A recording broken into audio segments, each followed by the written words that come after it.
Today I'm going to be tearing into a Kawasaki Brute Force 50. We're going to start by tearing the top end apart. I've obviously got the clutches off at this time. Check my other YouTube videos to see how we remove those, and we've rebuilt those clutches. We're also going to tear down into the bottom end, the charging system over here, the stator, and then obviously the transmission, water pump, everything in the bottom end. So we're going to start by removing the cylinder heads here. We've got the rear here, we've got the front on this side, we've got our intake boots here, our intake manifolds that are still on our engine here. We've got our shift mechanism here. So start with the rear. I'm going to go ahead and mark all of this stuff so that we know, going back together exactly, just real quick, where everything goes. Okay, we've got 10mm bolts over here. We've got some 8mm bolts. We're going to remove these covers here, which is a 8mm bolt there. And then you can see the reason why we pull these valve covers off is because we've got 2 bolts in there that we've got to get to.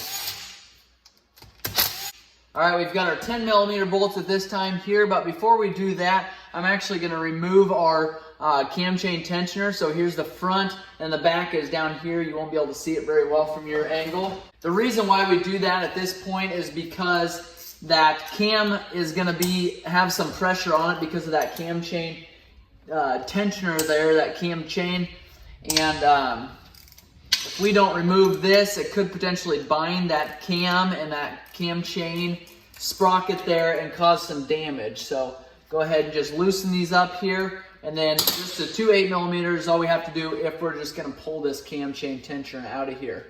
These cam tensioners here, I'm just going to show you, they've got a larger bolt in the center there. And that is actually going to be where that tightens up. These 2 8mm bolts, just what mounts this cam chain tensioner to the actual cylinder there. So if we were to remove those, and I can do that for you so I can show you exactly how to do that, because going back together, we're going to have to remove that bolt there. To get those removed, I just tap on it a little bit there, and that pulls that out just like that. Now you've got your cam chain tensioner there, and they've got teeth right here that'll tighten up. The way you get it in is just to go ahead and push that little lever back, and then you can go in and out like that, and it should go in and out. That's a fairly common problem on these to fail. Or I'm going to pull the front just to show you what that looks like there. 12mm there.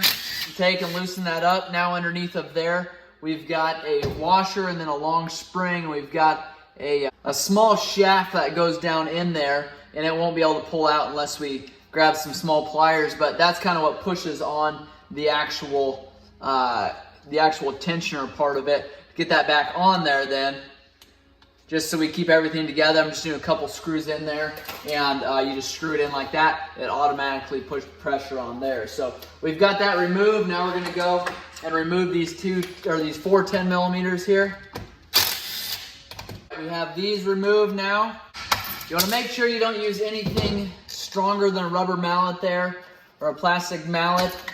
This is aluminum, you will break that cylinder head cover here if you use anything that's too strong on this head. Go ahead and pull this up, make sure all these are loose. Feels like we got one threaded in. Go ahead and pull that up. Underneath of there is our rockers, and there's your adjusters there. I should have showed you how, and I think I've shown you on a separate video how to adjust valves on a Brute Force. We'll set that aside. Make sure our valve covers there are kept with that, and then we've got our cam here. This is again in the rear, and because of that cam chain tensioner being off of there, we'll be able to pull our cam right out of there. So I like to put that chain right there in the center, and then just pull that cam off that way there. Now, if we're not getting down clear into the bottom of this motor, you want to make sure you hold that cam chain up. And I'm going to take a screwdriver, stick it through there. You want to make sure you don't damage anything when you do that. Okay, underneath of here, we've got your 2 exhaust valves. We've got your 2 intake valves there. We've got your spark plug, obviously, over here. And I'm going to go ahead and remove those head bolts. One in the back here for an impact socket. It's hard to get on there. And then we've got an 8mm over here. Now this head is ready to come off there. A lot of times you can just put a finger or a thumb on each side there and just kind of walk it off just like this. You won't be able to go up very far because of that cam chain, but you can scoot it up just like that. Now we've got a coolant line that runs into this head here. We'll go ahead and remove this line from over here on the front cylinder. That coolant line off of there. And now we can just probably pivot this around. This coolant line here is sealed with a rubber O-ring there that can make it fairly difficult to pull off of there. So we've got it removed. We've got a line going to the front cylinder head here, that smaller one. Now we've got the thermostat here. Okay, we've got our rear cylinder head here ready to come off. And you can just take and slide it off like that. Cam chain, if we're trying to keep that up again, just slide that up now. So we've got our cylinder here. We've got a handful of 8mm bolts around to remove here. All right, this cylinder's ready to slide up here. Just got 3 8mm bolts there on this side that need to remove. We've got an oil passage here that can be slid up. We've got our head gasket here. It's a tin gasket. That can be thrown away. Obviously, we're not going to reuse that. Then just take and slide. Well, we got our cam chain guide right there. That's the rear. There's 2 of those in each cylinder. Here's the other one that we won't be able to get to until we get down into that bottom end farther. So, all right, we're gonna we've got our cam chain right here. We've got our guide here that's actually will hook right into our cylinder there. That'll cause us not to be able to pull it out. So you gotta make sure you've got that off to the side there when you're going to remove this cylinder. And then go ahead and pull that up. And there is our rear cylinder there. Check for scoring. We'll measure that and I'll show you how to do that here in a bit. Got our piston to pull off here in the rear, and then that will be it. That will do for the rear. We'll do the front now. To remove the piston, you find the groove that's in the side. Doesn't matter, either side's fine, but they both have a groove. But then just take your finger, and I like to put it over top of that snapper, that circlip there, so that it doesn't go flying across the room, and they tend to do that unless you cover over top of it. The thing, if you are just pulling the top end, what I like to do at this point, obviously have this all cleaned off. I didn't realize it was so dirty in here. If we weren't tearing it all the way down, I would have definitely cleaned that off before this point here. But I like to take rags and shove them in here, making sure you don't drag dirt in there while you do that. The other thing that does is we'll keep this circlip here that we just removed from falling down into there. So I like to get the piston up to the highest point there, and then you just take and push that piston pin out there. And then once you get that pin slid out far enough, you can just remove it off of that crankshaft there. So that is the rear piston there. It actually looks in pretty good condition there. Now we're gonna go and remove the front cylinder head here. Exact same process as the rear. You've got your 8mm bolts, we've got your 10mm, we've got your cam chain tensioner there. Remove our cam chain tensioner. Got that removed. We're gonna have to remove these here.